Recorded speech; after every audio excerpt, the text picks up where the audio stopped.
dias. Espero de coração que todos estejam bem. Sabemos, galera, que agora o momento é de se cuidar, de encontrar maneiras de se adaptar à nova realidade. Claro que mantendo o ritmo de estudos em casa. Não vamos esquecer de seguir as recomendações de saúde. Vamos tentar manter hábitos saudáveis, principalmente lavar bem as mãos. Aproveitando, é claro, o ambiente seguro e familiar. Eu estou com muita saudade de vocês. Em breve, se Deus quiser, nós voltaremos à nossa rotina. Enquanto isso não é possível, nós vamos nos falando por aqui, através de lives, aulas online, certo? Só para lembrar, o vídeo ele é caseiro, então intercorrências podem ocorrer. Espero a compreensão de todos vocês. Vamos seguindo, então. Faremos na aula de hoje um breve resumo sobre função do primeiro grau, função composta, função inversa e função do segundo grau para finalizar. Conteúdos que caem muito nos concursos, principalmente nos vestibulares. Então, resuminho de todos esses tópicos para que você possa arrasar aí na sua prova, certo? Então, seguimos com o baile. Função do primeiro grau. Essa função do primeiro grau ela é também conhecida como função afim, a função polinomial do primeiro grau. Na verdade, o expoente da variável x é igual a 1, certo? E ela tem essa forma geral, f de x igual a x mais b. Ou ainda, o f de x assume o valor de y igual a x mais b. Toda função é escrita dessa forma, ou seja, que traz essa lei de formação, é uma função do primeiro grau ou uma função afim, como também é conhecido, certo? Temos aí o elemento a, que é a taxa de variação em y em função de x, e temos o elemento b, que é o coeficiente linear, ou conhecido como termo independente. Na frente, fazendo análise gráfica, nós vamos perceber o quanto é importante destacar esses elementos, certo? Claro, galera, que a função com essa característica com o a diferente de zero, certo? Então, seguimos aí. A função do primeiro grau com a característica de y igual a x mais b, fazendo a análise gráfica dessa função, nós temos o a, quando ele é maior que zero, uma função crescente, e o a, quando ele é menor que zero, nós temos uma função decrescente.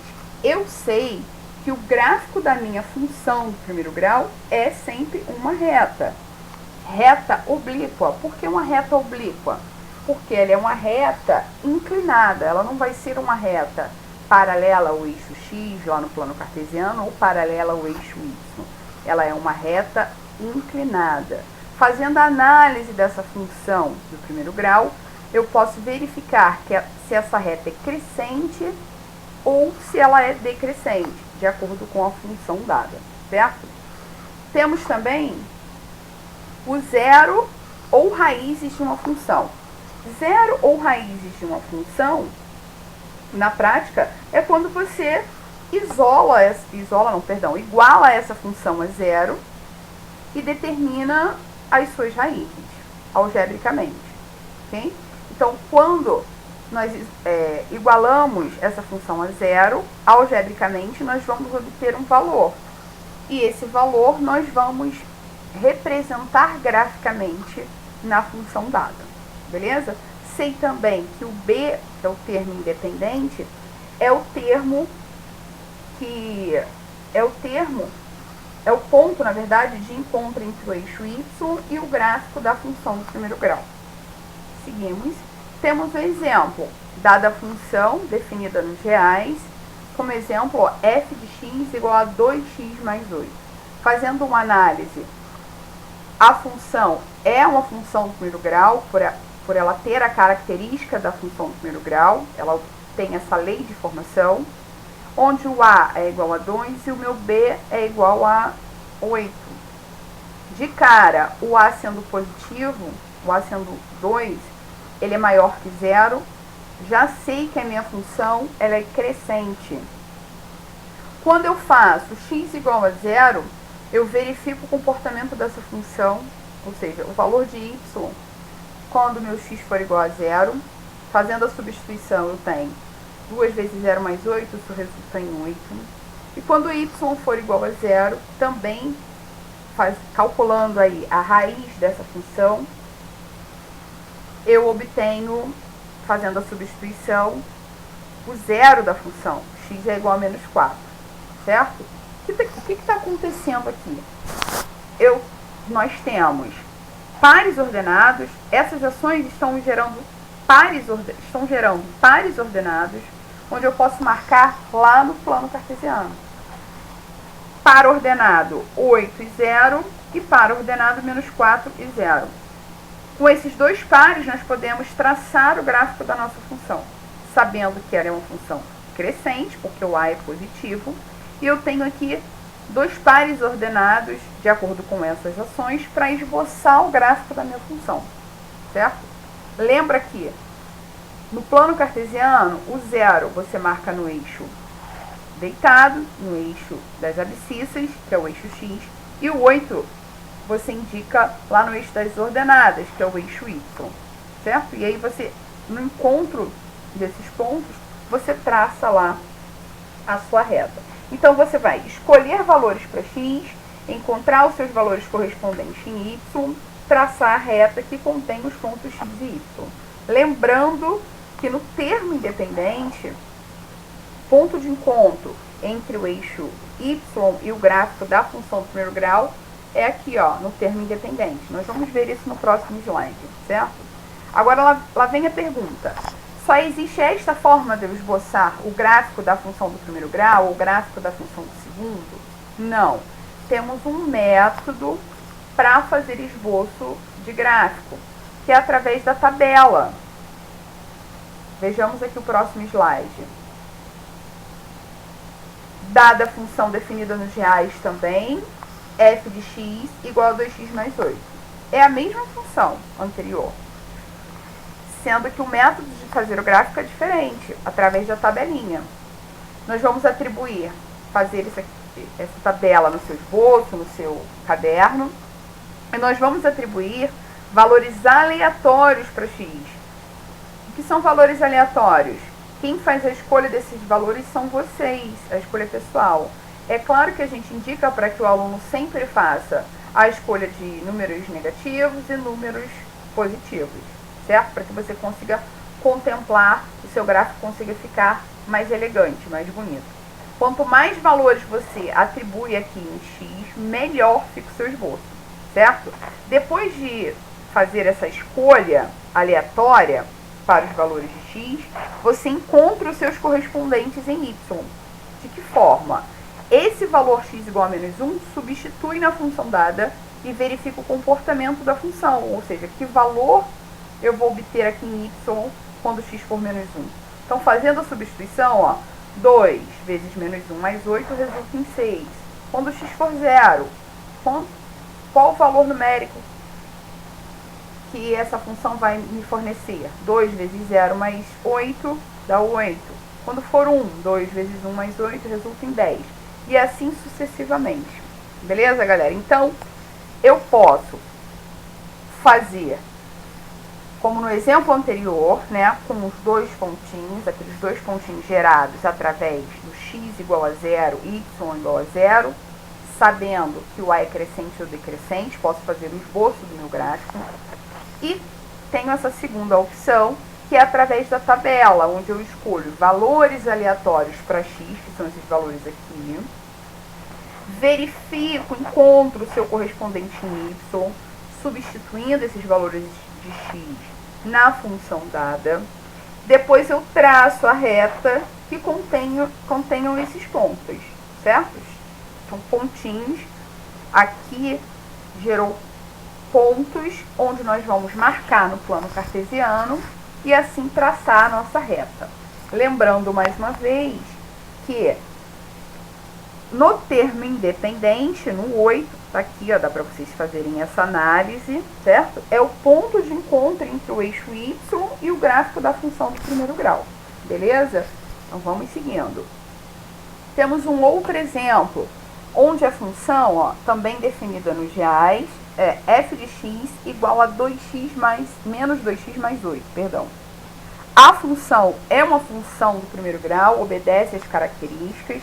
Façam uma correção aí. O a, aqui onde está 2, é menos 2, e o b, tá certo, é igual a 8. Essa função é uma função decrescente. É decrescente por quê? Porque o a é negativo, certo?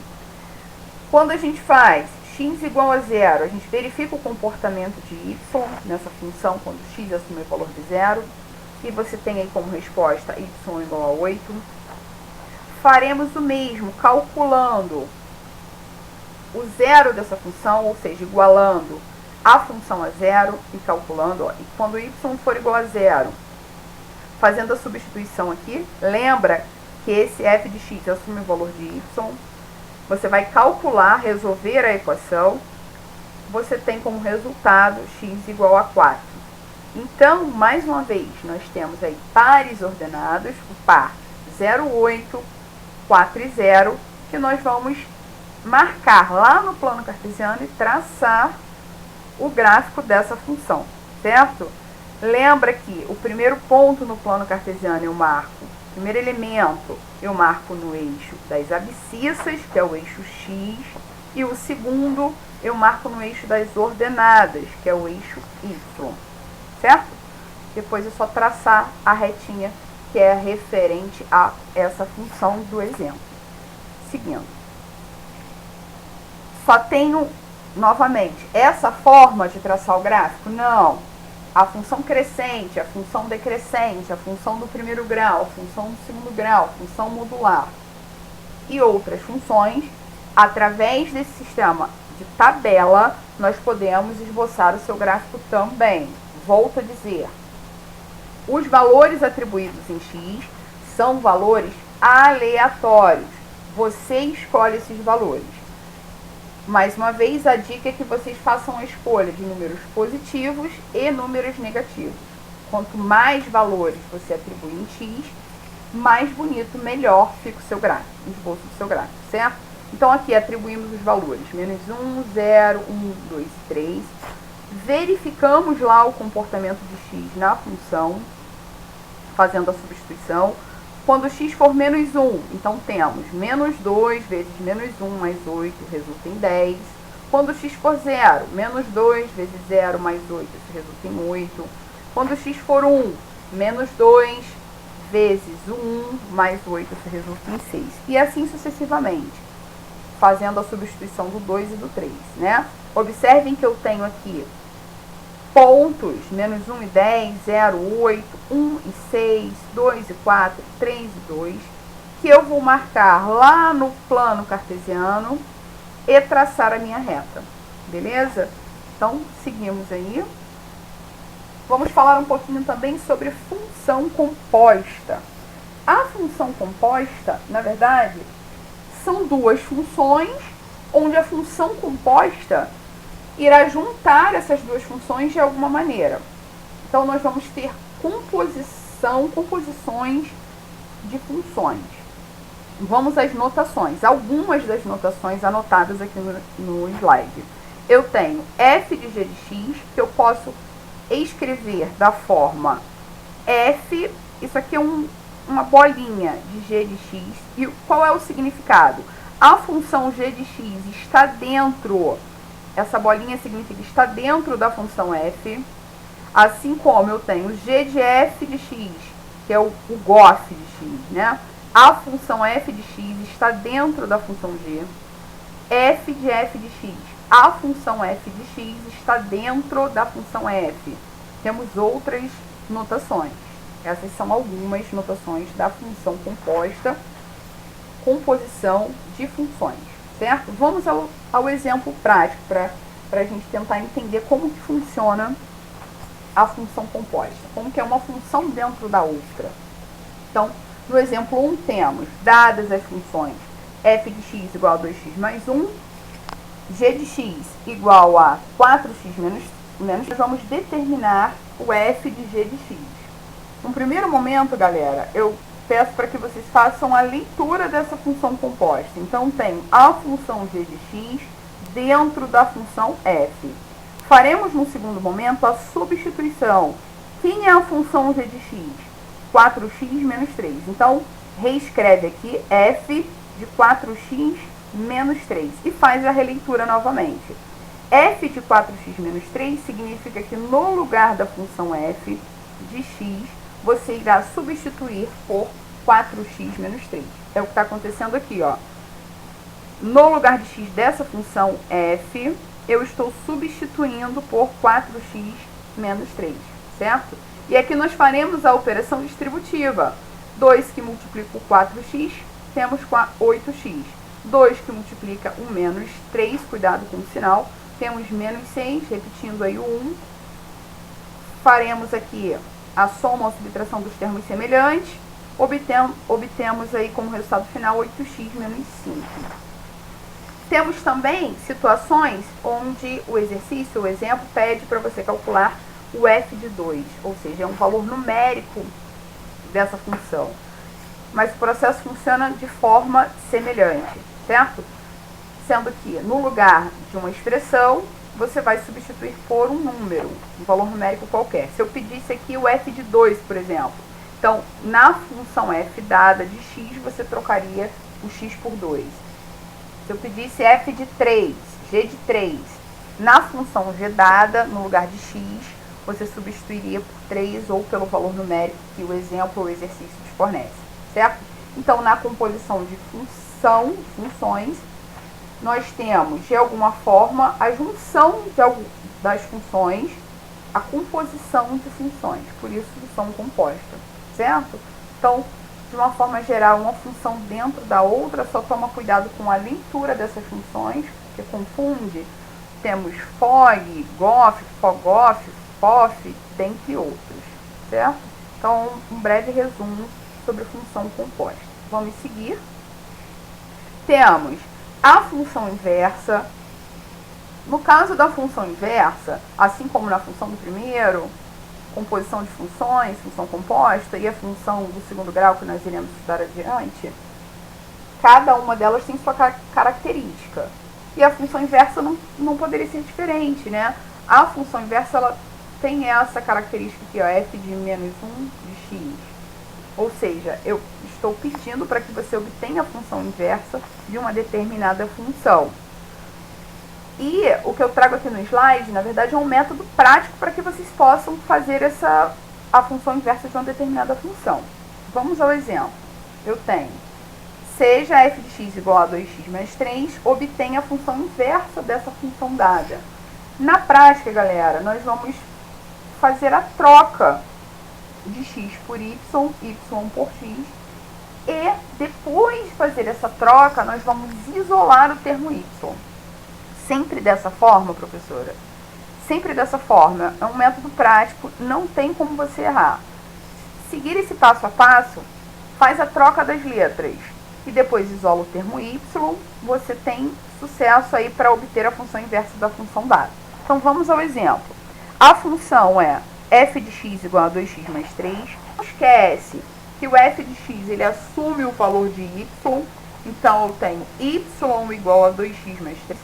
E na segunda linha, eu já tenho a troca dessas letras. Onde era y está escrito x, onde é x está escrito y. Feita a troca das letras, x por y, y por x, eu faço o isolamento do termo y. Quando eu isolo o termo y, eu tenho que tomar cuidado com a questão de primeiro membro, segundo membro da equação e fazer a inversão dos sinais. Quando eu troco alguém ou algum elemento de um lugar para o outro, certo? Aqui, ó, na terceira linha, o 3 foi para o primeiro membro, invertendo o sinal. Então, eu tenho x menos 3 igual a 2y.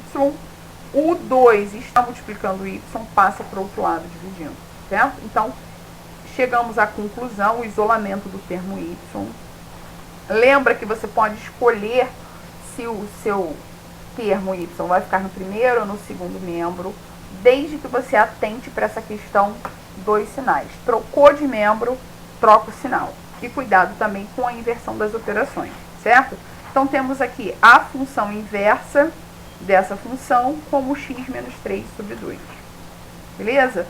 Temos um outro exemplo, que é: encontre a inversa da função f de x igual a 2x menos 1 sobre x menos 3. O processo é o mesmo, processo prático. Não esquece que o f de x assume o valor de y. Então, na hora que você for substituir aqui, ó, na terceira linha, já está feita a substituição. Y já está escrito x, onde tem x já está escrito y, certo? E nós temos que fazer o isolamento do termo y. Aqui é um pouco mais complicado, porque se você preferir, você pode colocar o 1 aqui embaixo do x, multiplicar cruzado, e depois separar termo x para um lado, os outros para o outro lado, e vai conseguir fazer o isolamento também. Mas o que nós adotamos aqui foi passar esse termo que estava dividindo para o outro lado multiplicando. Então, o x menos 3 passa para o primeiro membro aqui fazendo a operação inversa. Ele está dividindo, passou para o outro lado multiplicando. Então, temos x que multiplica o x menos 3 igual a 2x menos 1. Aqui, não esquece de fazer a distributiva. O x multiplica o y, xy. O x multiplica o menos 3, cuidado com o sinal, menos 3x, certo? Isso é igual a 2y menos 1. Agora sim, tudo que tiver y, eu coloco em um membro só, para ficar mais fácil, para eu fazer o isolamento. Então, ó, tem y, está no primeiro membro, tem y, coloquei no primeiro membro, inverti o sinal, o menos 3x, lado invertendo o sinal, e a gente repetiu aqui o menos 1. Na sequência, a gente observa que eu tenho fator comum aqui, nesses dois elementos. Esse fator comum é o y, então eu posso reescrever y que multiplica x menos 2, certo? Isso é igual a 3x menos 1. Aqui, o x menos 2 está multiplicando o y, então eu posso passar ele para o outro lado fazendo a operação inversa, certo? Finalizando assim, y igual a 3x menos 1 sobre x menos 2, encontrando a função inversa da função dada, certo? Então, adotem um método prático para conseguir encontrar a função inversa de uma função dada. Qual é esse método prático? Faz a inversão, troca as letras x por y por x. Depois que você fizer essa troca, você isola o termo y, certo? Então, seguimos aqui com o último tópico, que é a função do segundo grau, também conhecida como função quadrática. Essa função, assim como a função do primeiro grau, tem uma formação geral, tem uma característica, né? Uma lei de formação, que é y igual a x ao quadrado mais bx mais c, ou o f de x igual a x ao quadrado mais bx mais c. Lembra que o a tem que ser diferente de zero para que apresente essa forma geral, essa composição como função do segundo grau, certo? Não esquece que pode ter o nome de função quadrática e também é uma função polinomial de grau 2. Fazendo a análise dessa função, a gente também consegue determinar alguns elementos gráficos do gráfico. Por exemplo, fazendo a análise do a, eu tenho aí a certeza de como vai ficar o meu gráfico, de como vai ficar a concavidade da minha parábola. Lembrando que a função do segundo grau traz como gráfico uma parábola, certo? Então, fazendo a análise do a, eu consigo verificar se a concavidade dessa minha parábola é voltada para cima ou se a concavidade é voltada para baixo. Se o a for positivo, ou seja, maior que zero, eu tenho a concavidade voltada para cima. Fazendo a análise na função dada, se o a for negativo, eu tenho a concavidade lá da minha parábola voltada para baixo. A gente brinca em sala de aula dizendo que a positivo, concavidade feliz. A negativo, concavidade triste, né? Concavidade voltada para baixo. O C, dessa função a gente também chama de termo independente, assim como na função do primeiro grau. Aqui. E esse C, assim como na função do primeiro grau, é onde a parábola também intercepta o eixo das ordenadas, ou seja, o eixo Y. Ok? Então vamos seguindo. Temos zeros ou raízes e também os vértices de uma função de segundo grau. Os zeros da função quadrática, galera, a gente calcula através da fórmula de Bhaskara, né? Na verdade, nós estamos encontrando as raízes da função do segundo grau. Vamos aqui na ordem. Dada a função definida nos reais, o exemplo f de x igual a x ao quadrado mais 3x mais 2, tem os elementos a igual a 1, b igual a 3, c igual a 2. Lembra que quando eu não tenho nada acompanhando x ou x ao quadrado, é como se houvesse 1, certo? Por isso aqui o a é igual a 1. Fazendo a análise simples do termo a, eu já tenho a certeza que a concavidade da minha parábola é voltada para cima, certo? Então, se você estiver fazendo algum exercício ou provas anteriores, onde pede para você marcar o gráfico da função quadrática, você já pode, por exclusão, fazendo análise do elemento A, verificar se o seu gráfico tem concavidade voltada para cima ou para baixo. Então, já fica a dica aí para você fazer a exclusão ou ter a certeza que o gráfico, quando A é positivo, tem concavidade para cima, certo? Fazendo aí os zeros da função, calculando as raízes da função. Na verdade, você igualar essa função a zero e calcular as raízes dela. Através da fórmula de Bhaskara, nós temos x igual a menos b, mais ou menos raiz de delta sobre 2 vezes a. Lembra que o delta é o b ao quadrado menos 4ac. Posso obter só através da fórmula de Bhaskara? Não, você pode obter as raízes através de soma e produto. Fiquem à vontade. Fazendo os cálculos aqui de delta, nós encontramos o delta igual a 1. Continuando na fórmula de Bhaskara, as raízes x1 ou x2, x' ou x2', menos 2 e menos 1. Geometricamente, os pontos são menos 1 e 0 e menos 2 e 0. Olha que bacana, eu tenho aqui pontos para a gente esboçar lá no plano cartesiano o gráfico dessa função. Para eu conseguir mais um pontinho para esse meu esboço gráfico ficar melhor, eu posso calcular os vértices da função quadrática. E os vértices da função quadrática eu calculo através da fórmula x do vértice menos b sobre 2a e y do vértice menos delta sobre 4a. Para cálculo do y do vértice, só através da fórmula? Não, através do x do vértice, eu calculando aqui o x do vértice, menos b sobre 2a, resulta em menos 3 sobre 2. É só você fazer a substituição dos elementos na fórmula, você obtém o resultado do x do vértice, certo? Feito isso, você pode pegar esse valor de x do vértice, substituir lá na função dada, no lugar do x, você coloca o menos 3 sobre 2 e você encontra o y do vértice, que é menos 1/4. Por que eu optei aqui por utilizar a fórmula menos delta sobre 4a? Porque nós havíamos calculado delta acima. Então, eu aproveitei esse cálculo e coloquei na fórmula. Então, para y do vértice, você tem aí duas opções. Você pode colocar na fórmula, ou você pode, depois de descobrir o x do vértice, substituir na função dada, você também obtém o y do vértice, certo? Muito bem, vamos seguir.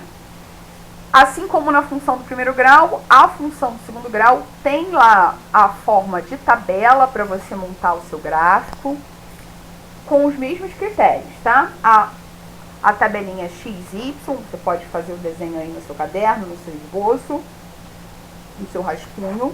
E os valores de X atribuídos a X também são aleatórios. Lembra que quanto mais valor você atribui, melhor fica o seu gráfico, tá?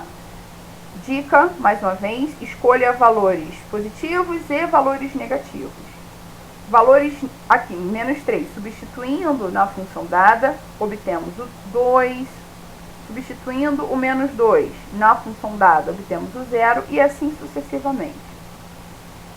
Temos aqui, ó, parábola com concavidade voltada para cima e os pontos que nós podemos marcar aí no plano cartesiano: menos 3 com 2, menos 2 com 0, menos 1, 0, 0 e 2, 1 e 6.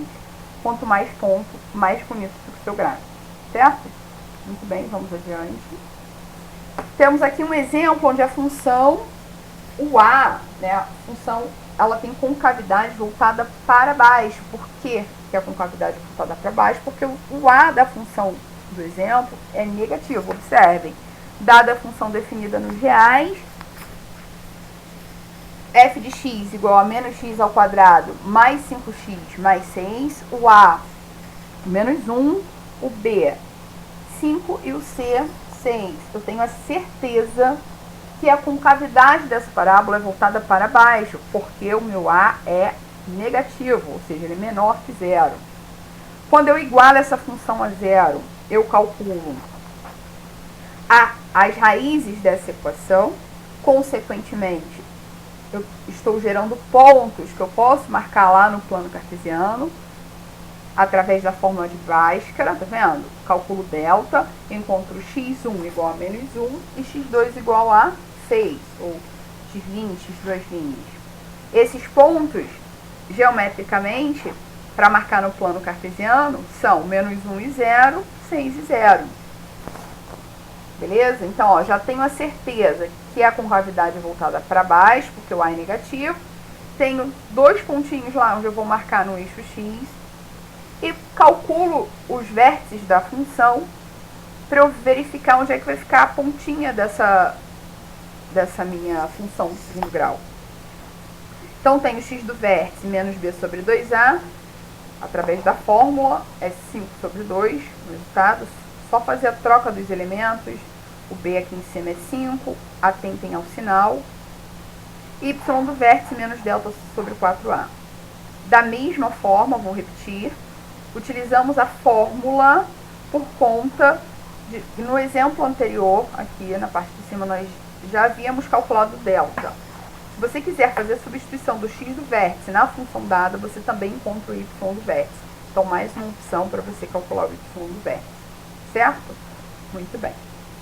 Aqui também temos o exemplo na tabela, onde os valores de x são valores aleatórios, a função é a mesma, atribuindo valores aleatórios, menos 1, 0, 1, 2 e 3, verifica o comportamento na função dada, isso te gera pontos, onde você vai marcar no plano cartesiano.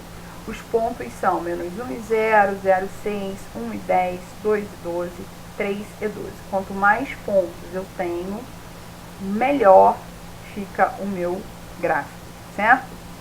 Muito bem. Chegamos ao final.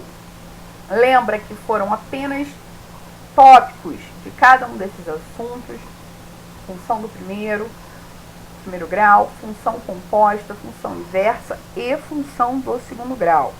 Temos uma lista de exercícios que propositalmente não está com gabarito, porque eu quero a interação de vocês, a troca de vocês com relação a essa aula. Então, nas próximas aulas, nós faremos a solução dessa lista voltada para a aula de hoje, tá certo? Um beijo no coração de vocês, fiquem com Deus e até a próxima aula.